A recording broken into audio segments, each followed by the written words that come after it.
क्या हुआ जो थोड़ी देर बंधन में रहना पड़ा? क्या हुआ जो थोड़ी देर पूंछ की आग को भी सहना पड़ा?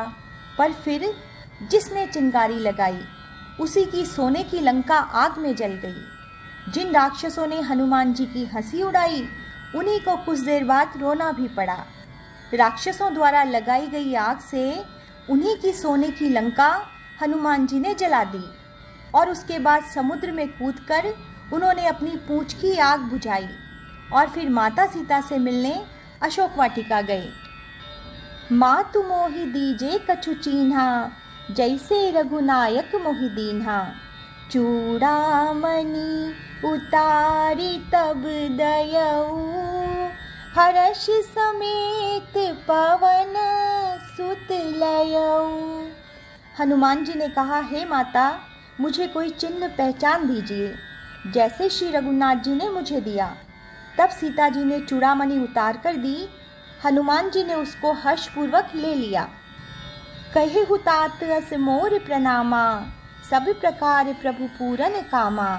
दीन दयाल बिरधु संभारी, हरहु नाथ मम संकट भारी। जानकी जी ने कहा, हे तात, मेरा प्रणाम निवेदन करना और इस प्रकार कहना कि हे प्रभु, यद्यपि आप सब प्रकार से पूर्ण काम हैं, आपको किसी प्रकार की कामना नहीं है, तथापि दीन दुखियों पर दया करना आपका विरध है और मैं दीन हूँ। अतः उस विरध को याद करके हे नाथ, मेरे भारी संकट को दूर कीजिए। तात सक्र सुत कथा सुनाए हूँ, बान प्रताप प्रभु ही समुझाए हूँ।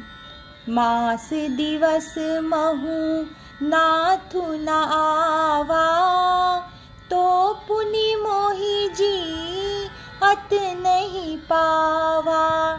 हे तात, इंद्रपुत्र जयंत की कथा सुनाना, घटना सुनाना और प्रभु को उनके बाण का प्रताप समझाना, स्मरण कराना, याद दिलाना।